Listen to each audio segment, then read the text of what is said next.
ഹരി ഓം. ഭാഗവതം പഞ്ചമസ്കന്ധത്തിലെ 5-ാം അധ്യായത്തിലെ 28-ാമത്തെ ശ്ലോകം മുതൽ ഗദ്യഭാഗമാണ്. ഏവം അനുശാസ്യാത്മജാൻ സ്വയം അനുശിഷ്ടാനപി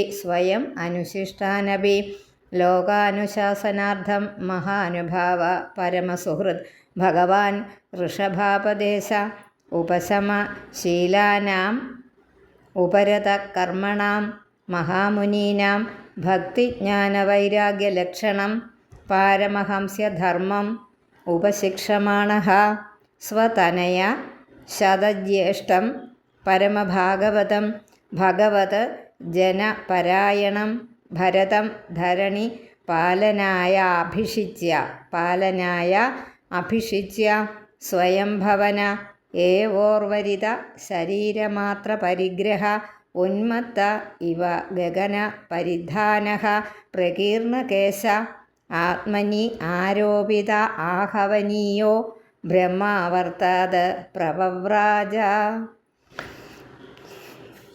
സ്വയം അനുശിഷ്ടാൻ അപി, സ്വതേ അതായത് നൈസർഗികമായി തന്നെ അറിവുള്ളവരാണെങ്കിലും ലോകാനുശാസനാർത്ഥം ലോകത്തെ മനസ്സിലാക്കുന്നതിനായി ആയിക്കൊണ്ട് ഏവം അനുശാസ്യ ഇപ്രകാരമൊക്കെ ഉപദേശിച്ചിട്ട് മഹാനുഭാവ മഹാവൈഭവത്തോടു കൂടിയവനും ഋഷഭൻ എന്ന നാമത്തോടു കൂടിയവനുമായ ആ ഭഗവാൻ ഉപശമ ശീലാനാം നമ്മുടെ വിഷയസുഖങ്ങളെ ഉപേക്ഷിക്കുന്ന ശീലത്തോടു കൂടിയവരും ഉപരത കർമ്മങ്ങളിൽ നിന്ന് വേർവിട്ടിരിക്കുന്നവരുമായ എല്ലാം ബഹുവചനാതെ ആയ മഹാമുനിമാരുടെ ഭക്തിജ്ഞാന വൈരാഗ്യ ലക്ഷണം ഈ ഭക്തിജ്ഞാന വൈരാഗ്യം എന്നിവ ലക്ഷണത്തോടു കൂടിയ പാരമഹംസ്യധർമ്മം പരമഹംസന്മാരുടെ ധർമ്മത്തെ, അതായത് നമ്മൾ പറയില്ലേ പരമഹംസൻ, അതായത്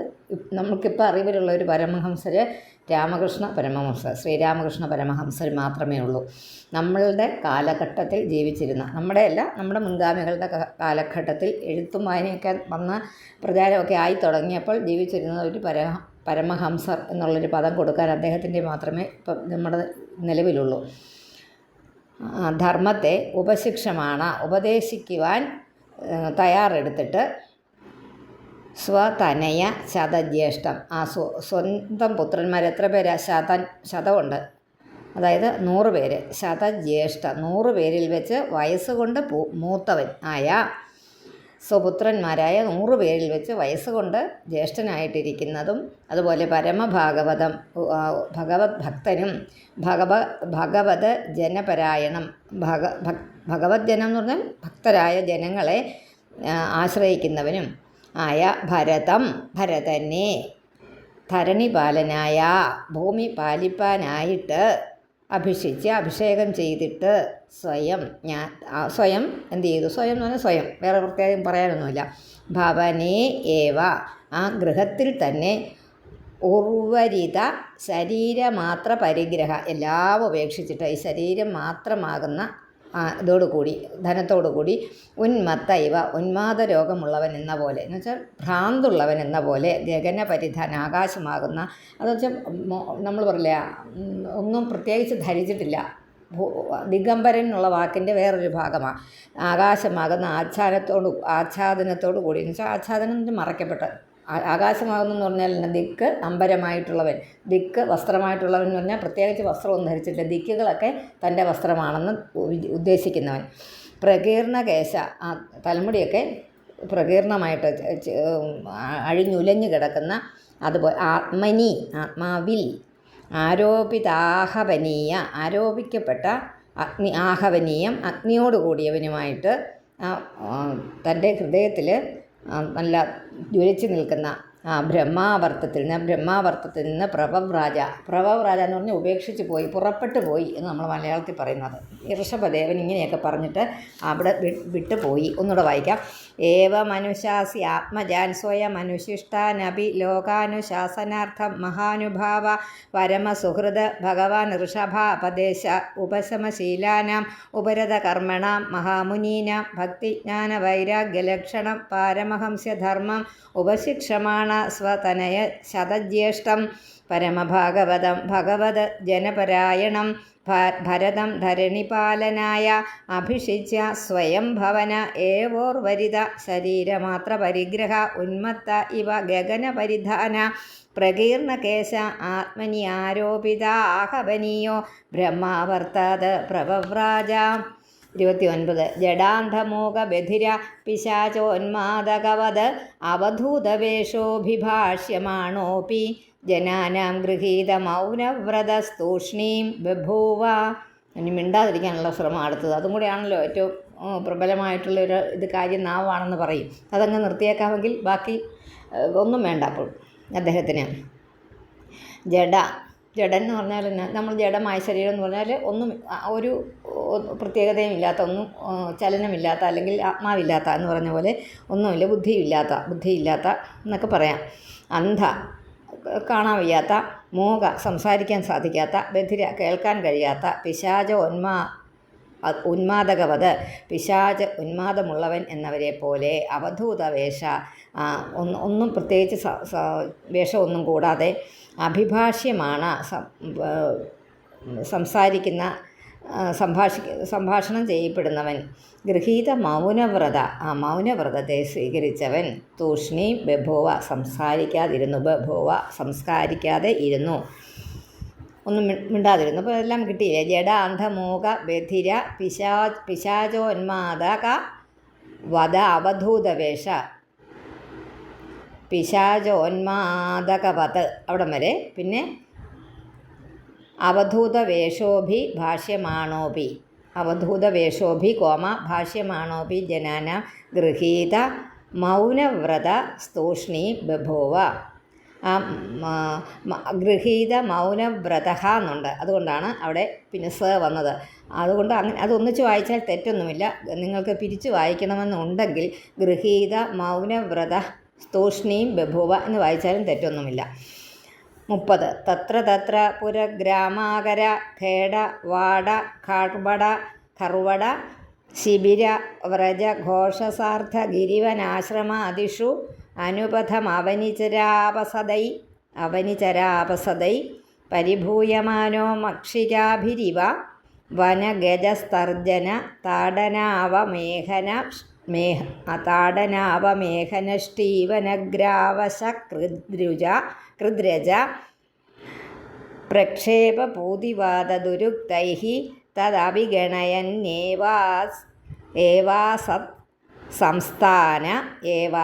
സംസ്ഥാനയേതസ്മിൻ ദേഹോപലക്ഷണേ സതപദേശ ഉഭയാനുഭവസ്വരൂപേണ സ്വമഹിമാവസ്ഥാനേന അസമാരോപിതാഹം മമാഭിമാനത്വാത് അവിഖണ്ഡിതമന പൃഥിവീം ഏകചര പരിബഭ്രാമ. അതിച്ചിരി വാക്കുകളൊക്കെ ഉണ്ട്. ആകര,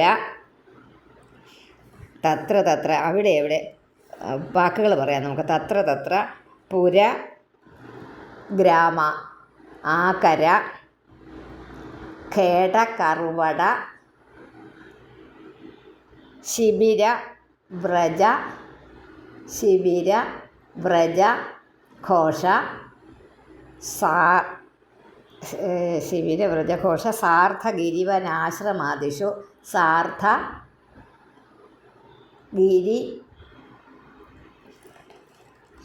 കഴിഞ്ഞിട്ട് ഗിരിവനാശ്രമാദിഷു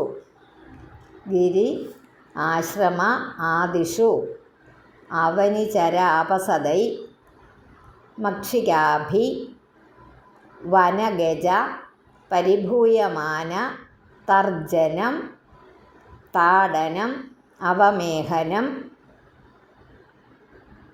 ഷ്ഠീവനം ഗ്രാവ ശകൃത് രജഃ പ്രക്ഷേപ പൂതിവാദ ദുരുക്തം അത് ചീത്ത അഴുക്ക് വാക്കുകൾ. തത് അവിഗണയൻ അസത് സംസ്ഥാനെ ഒന്നിച്ച അസത് സംസ്ഥാനെ സദപദേശേ ദേഹോപലക്ഷണേ ഏതസ്മിൻ അസമാരോപിത അഹം മമ അഭിമാനത്വാത് സ്വമഹിംനി അവസ്ഥാനേന അവിഖണ്ഡിതമന ഏകചര പൃഥിവീം പരിബഭ്രാമ. വാക്കുകളൊക്കെ കിട്ടിയോ? തത്ര തത്ര പുരഗ്രാമ ആകര ഖേട വാട കറുവട ഖേട വാടക കറുവടക ഇതല്ലാതെ ശിബിര വ്രജഘോഷ സാർത്ഥ ഗിരിവനാശ്രമാദിഷു അനുബധമവനിചരാപസദൈ പരിഭൂയമാനോ മക്ഷികാഭിരിവ വനഗജ തർജന താടന അവമേഘന ഷ്ടീവന ഗ്രാവശകൃദ്രജ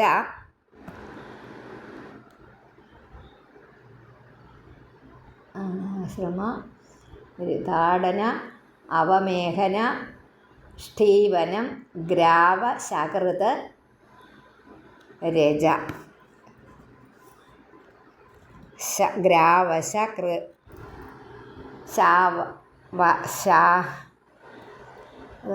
നോക്കട്ടെ ഒന്നുകൂടെ. ആദിഷു ഗജ പരിഭൂയമാന തർജനം താടനം അവമേഘനം ഷ്ടീവനം ഗ്രാവശകൃത്. ഒന്നുകൂടെ നോക്കാവേ. ഗ്രാവശകൃത് രജ. അത് 3 വാക്ക്. ഗ്രാവശകൃത് രജ. അതൊന്ന് എഴുതിയിട്ടോ കേട്ടോ. അത് ഒരു അറിവിന് വേണ്ടിയിട്ട് നമുക്ക് ഗ്രാവശകൃത് രജ 3 എണ്ണമാണ്. ശകൃത് അതിൻ്റെ വാക്കുകളുടെ അർത്ഥം ഞാൻ പറയാം. ശാവ ശകൃത് രജ. അതെ,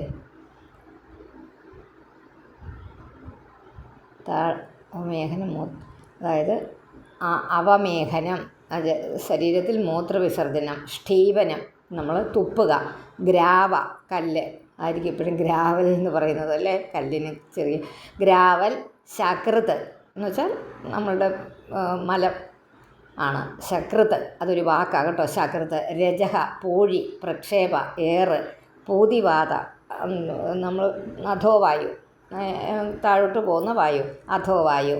ദുരുക്തൈ അതുപോലെ വാക്കുകൾ ചീത്ത വാക്കുകൾ. തത അതിനെ അവിഗണയൻ ഗണിക്കാത്തവനായിട്ട് തന്നെ. അസത് സംസ്ഥാനെ അസത്തായ സന്നിവേശത്തോടു കൂടിയതും സത്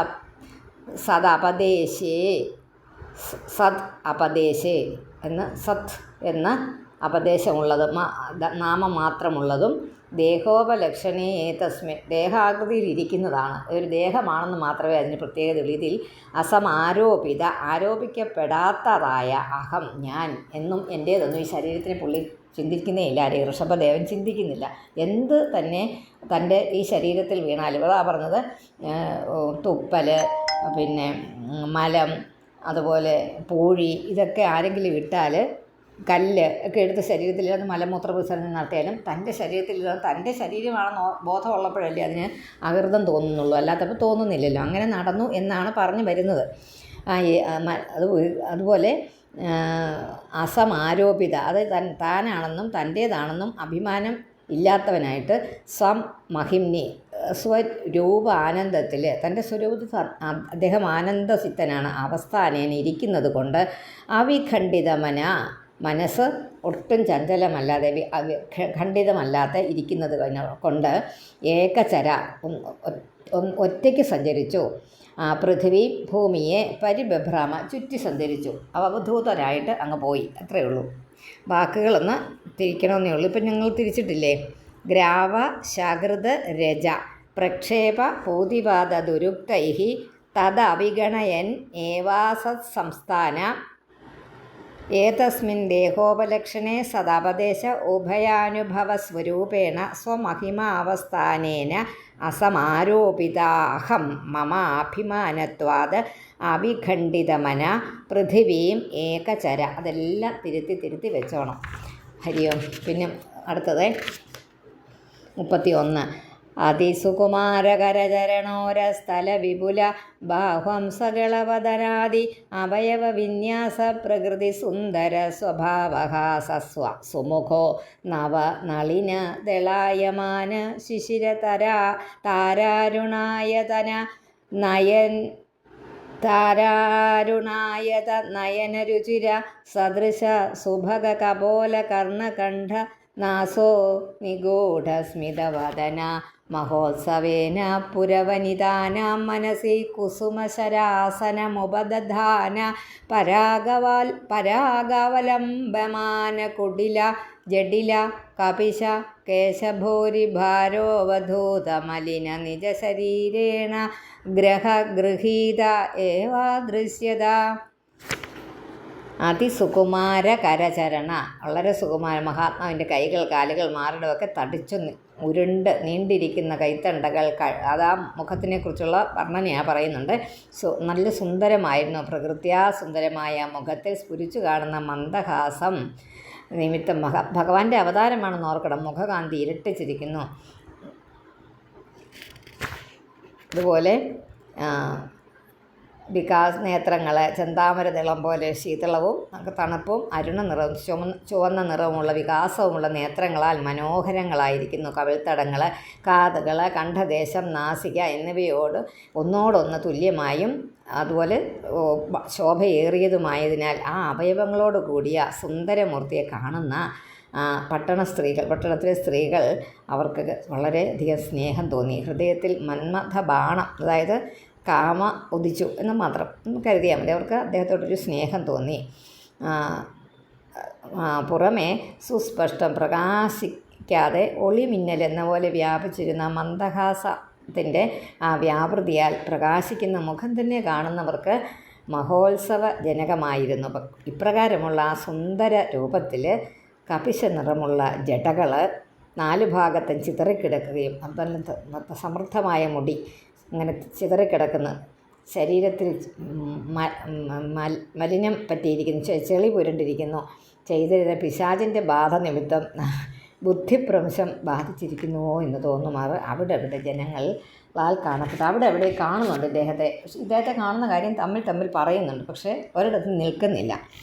അതിസുകുമാര കരചരണോരസ്ഥല വിപുല ബാഹ്വംസ ഗളവദനാദി അവയവ വിന്യാസ പ്രകൃതി സുന്ദര സ്വഭാവഹാസ സുമുഖോ, നല്ല മുഖം, നവനളിന ദളായമാന ശിശിര താരാരുണായത നയനരുചിര എന്നാക്കണത് അവിടെ കോമായിട്ട് അരുണായത ശിശിരതരാരുണായത നയനരുചിര. മനസ്സിലായോ? സദൃശ സുഭഗ കപോല കർണകണ്ഠനാസോ വിഗൂഢസ്മിതവദന മഹോത്സവേന പുരവനിതാനാം മനസി കുസുമശരാസനമുപദധാന പരാഗമവലംബമാന കുടില ജഡില കപിശ കേശഭൂരിഭാരോപധൂത മലിന നിജശരീരേണ. ഉണ്ടോ? അവധൂത കഴിഞ്ഞ് കോമായിട്ടാണ്. മലിന നിജശരീരേണ ഗ്രഹഗൃഹീത. അവിടെ 2 അക്ഷരങ്ങളുണ്ട്, ഗ്ര എന്നും ഗൃ എന്നും, രണ്ടായിട്ടാണ് ഉച്ചരിക്കേണ്ടത്. അനുഗ്രഹീത എന്നാകും. അനുഗ്രഹം എന്ന് പറഞ്ഞാൽ നാമമായിട്ട് പറയുമ്പോൾ ഗൃഹീതം എന്ന് പറഞ്ഞാൽ അതാ ഗ്രഹഗൃഹീത ഇവാ ദൃശ്യത. കിട്ടിയല്ല? എന്ന് പറഞ്ഞാണ് കേട്ടോ. ഗൃധ്രം എന്ന് പറഞ്ഞാൽ ഗ്രന്ഥ അല്ല, ഗ്രന്ഥം എന്നുള്ളത് ഗ്ര. രണ്ടിനും ചെറിയ ഇതേ ഉള്ളൂ. ഇത് ഗ പ്ലസ് റ ആദ്യത്തേത് ഗ്ര, ഇത് ഗ പ്ലസ് ഋ ഗൃ. അത് 32. യർഹി വാ വാ സ ഭഗവാൻ ലോകമിമം യോഗസ്യാധ്യ പ്രദീപം ഇവാചക്ഷാണസ്തത് പ്രദീപ യോഗസ്യാധാ പ്രദീപമിവാചക്ഷണ. പ്രദീപ ഇവാചക്ഷാണ പിന്നെ അസ അങ്ങ് മാറ്റിയാൽ തത് പ്രതിക്രിയാകർമ്മ ബീഭത്സിതം ഇതി വ്രതമാജകരം ആസ്ഥിത ശയാന ഏവാസ്നാതി പിബതി ഖാദതി അവമേഹതി ഹദതി സ്മ ചേഷ്ടമാന ഉച്ചരിത അദിഗ്ധോദ്ദേശഃ ആദിഗ്ധോദ്ദേശഃ ആദിഗ്ധോദ്ദേശഃ എന്നോട് പറയാം. യർഹി വാ വ സ ഭഗവാൻ ലോകമിമം യോഗസ്യാധ പ്രദീപം ഇവ ആചക്ഷാണ തത് പ്രതിക്രിയാകർമ്മ. അസ അങ്ങ് വെട്ടിയാൽ നമുക്ക് കുറച്ചുകൂടി എളുപ്പമാണ്.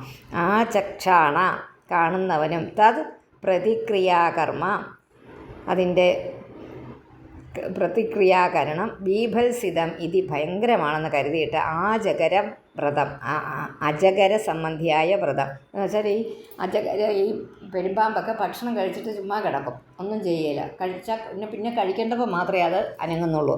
അങ്ങനെയാണ് അതാണ് ആജകര വ്രതം.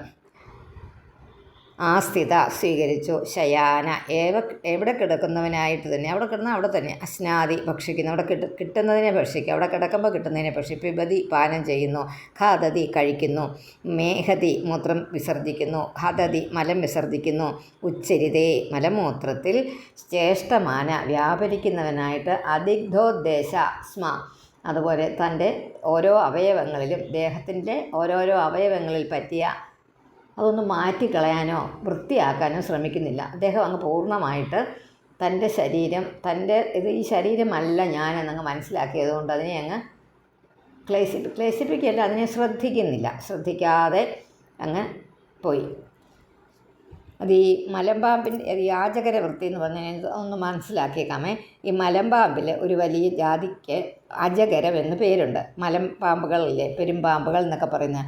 അത് ഈ ഏതെങ്കിലും ജീവികളെ, ആടിനെയോ മാനിനെയോ അതുപോലെ ചെറിയ ജീവികളെയൊക്കെ കിട്ടുകയാണെങ്കിൽ എതിർച്ചയാ എവിടെയെങ്കിലും കിടക്കുന്ന സ്ഥലത്ത് സമീപത്ത് വന്നിയായിരുന്നാൽ ആ പാമ്പ് ആ ജീവിയെ അങ്ങ് വിഴുങ്ങും, അങ്ങ് ഭക്ഷിക്കും.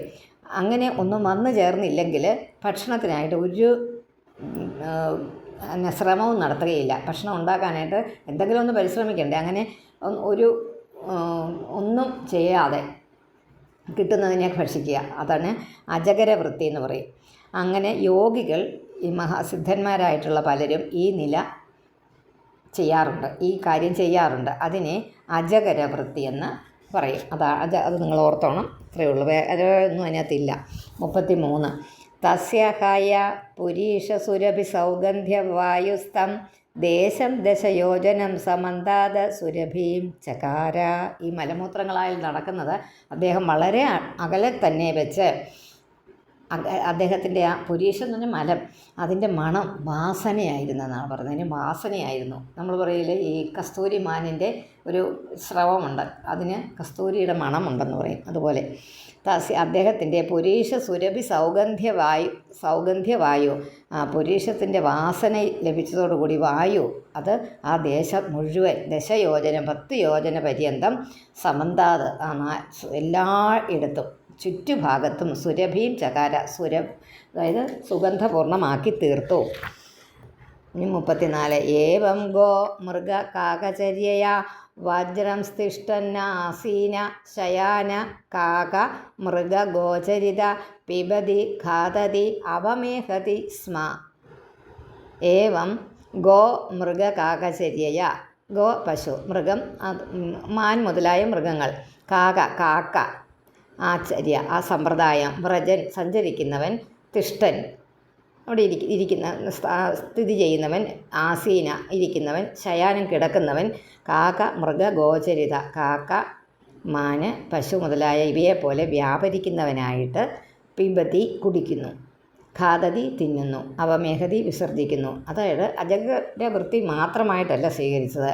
അതുപോലെ തന്നെ പശുക്കൾ ചിലപ്പോൾ മാൻ മുതലായ കാക്ക മുതലായ എന്നിവയെപ്പോലെ സഞ്ചരിക്കും, ചിലപ്പോൾ നടക്കും. അവരൊക്കെ ഒരിടത്തുനിന്ന് ഒരിടത്തോട്ട് പോകും, നിൽക്കുകയും ഇരിക്കുകയും കിടക്കുകയും ഒക്കെ ചെയ്യും. അതുപോലെ തന്നെ ആ ജീവികളൊക്കെ ഭക്ഷണം കഴിക്കും, അതുപോലെ തിന്നുകയും കുടിക്കുകയും പിന്നെ വിസർജിക്കുകയും ഇതൊക്കെ ചെയ്യും. അതൊക്കെ അവിടെ ഇവിടെ സഞ്ചരിച്ച് ഏതേത് വിധത്തിലാണ് ജനങ്ങൾ തന്നിൽ മനസ്സിരുത്തുകയില്ലയോ എന്ന് വെച്ചാൽ തന്നെ ശ്രദ്ധിക്കുന്നില്ലയോ, അവിടെ അങ്ങനത്തെ ഉള്ളൊരു രീതിയിൽ തൻ്റെ യോഗത്തിന് ഒരു തടസ്സം വരാത്ത രീതിയിൽ കഴിച്ചു കൂട്ടി. കാരണം ഈ പുരസ്ത്രീകളൊക്കെ ശ്രദ്ധിച്ചെന്ന് പറഞ്ഞില്ലേ, അപ്പോൾ അദ്ദേഹം അവർക്ക് ഒരിടത്ത് തന്നെ കിടന്നാൽ അത് പ്രശ്നമാകും. അതുകൊണ്ട് അവിടെ നിന്ന് മാറിപ്പോകും. പക്ഷേ ഇതിനകത്തൊക്കെ ഇങ്ങനെ കിടന്നും രണ്ടും ഇങ്ങനെ കിടന്നു. ഋഷഭദേവൻ്റെ ആ കഥ അങ്ങ് പറഞ്ഞ് തീർക്കുകയാണ്. 35 ഇതി നാനാ യോഗചര്യാചരണോ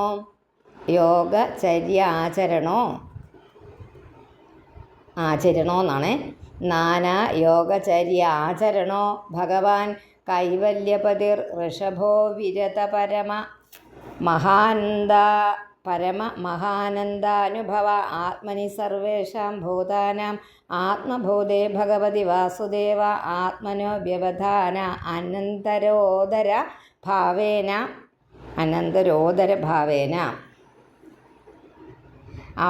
അവ്യവധാനാനന്തരോദരഭാവേന. അവിടെ അങ്ങനെ ഒന്നിച്ച് വായിച്ചോണേ.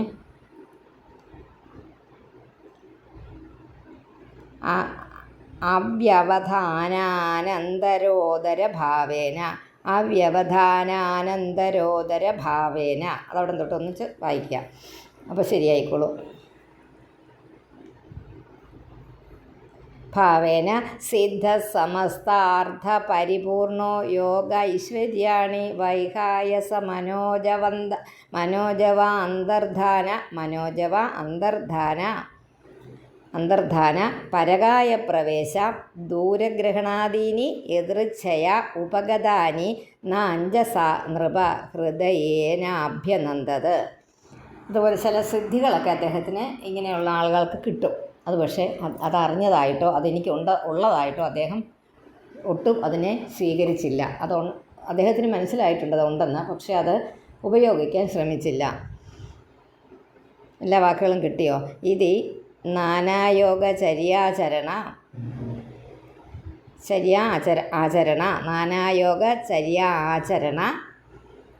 കൈവല്യപതി മോക്ഷപ്രദനും ഭഗവാൻ ജ്ഞാനപൂർണനുമായ ഋഷഭൻ ആത്മാവിൽ അവിരത പരമ മഹാനന്ദാനുഭവ മഹത്തായ ആനന്ദത്തിൻ്റെ അനുഭവത്തോടു കൂടിയവനായിട്ട് സർവേഷാം ഭൂതാനാം എല്ലാ ജീവജാലങ്ങളുടെയും ആത്മാവായിരിക്കുന്ന ഭഗവതി വാസുദേവി ഭഗവാനായ വാസുദേവനിൽ ആത്മാവിൻ്റെ അവ്യവധാനാനന്തരോദരഭാവേന അത് ആ മറവി കാരണമായ ദേഹത്തിനെ ഉപാധിയുടെ അതിനെ ചിന്തിക്കാതെ സിദ്ധ സമസ്താർത്ഥ പരിപൂർണ സിദ്ധിച്ചിരിക്കുന്ന സകല പദാർത്ഥങ്ങളെയും പരിപൂർണനായിട്ട് ആകാശഗമനം മനോവേഗം എന്നുവെച്ചാൽ മനസ്സുകൊണ്ട് എവിടെ എത്താൻ പറ്റും. അന്തർധാനം എന്നുവെച്ചാൽ ആരാലും കാണപ്പെടാതിരിക്കുന്ന അതുപോലെ പരകായ പ്രവേശം വേറൊരു ശരീരത്തിൽ പ്രവേശിക്കുക. ദൂരഗ്രഹണാദി വളരെ ദൂരെയുള്ള കാര്യം അറിയുക എന്നിങ്ങനെയുള്ള യോഗങ്ങളെ ഐശ്വര്യങ്ങളെ, അതായത് ഓരോ യോഗങ്ങളാണ്, സിദ്ധികളാണ്. എതിർച്ഛയോപഗതാനി അത് എതിർച്ഛയാണ് എന്നുവെച്ചാൽ നമ്മൾ വേണ്ടിയിട്ട് വന്നതല്ല, യാദൃച്ഛികമായിട്ട് വന്നു ചേർന്ന നമ്മൾ സങ്കല്പിക്കാതെ തന്നെ എത്തിച്ചേർന്ന ആ നൃപ രാജാവേ അഞ്ജസ തീർച്ചയായിട്ടും സത്യത്തിൽ ഹൃദയത്താൽ അതിനെ അഭിനന്ദിച്ച് ഇല്ല. അത്രയേ ഉള്ളൂ. ഇതി നാനായോഗചര്യാചരണോ ഭഗവാൻ കൈവല്യപതിർ ഋഷഭോ വിരത മഹാനന്ദാനുഭവ ആത്മനി സർവേഷാം ഭൂതാനാം ആത്മഭൂതേ ഭഗവതി വാസുദേവ ആത്മനോ വ്യവധാനാന്തരോദരഭാവേന സിദ്ധ സമസ്താർത്ഥ പരിപൂർണോ യോഗ ഐശ്വര്യാണി വൈഹായ സമനോജവാന്തർധാനപരകായ പ്രവേശ ദൂരഗ്രഹണാദീനി എദൃച്ഛയോ ഭഗതാനി നാഞ്ചസാ നൃപ ഹൃദയേനാഭ്യനന്ദത്. ഓം ശ്രീകൃഷ്ണാർപ്പണമസ്തു. ഇത് ശ്രീമദ്ഭാഗവതേ മഹാപുരാണേ പാരമഹംസ്യാം സംഹിതായാം പഞ്ചമസ്കന്ധേ സ്വരൂപസ്ഥിതിപ്രകരണേ ഋഷഭദേവചരിതേ ജ്ഞാനനിരൂപണം നാമ പഞ്ചമോധ്യായ. ഓം നമോ ഭഗവതേ വാസുദേവായ.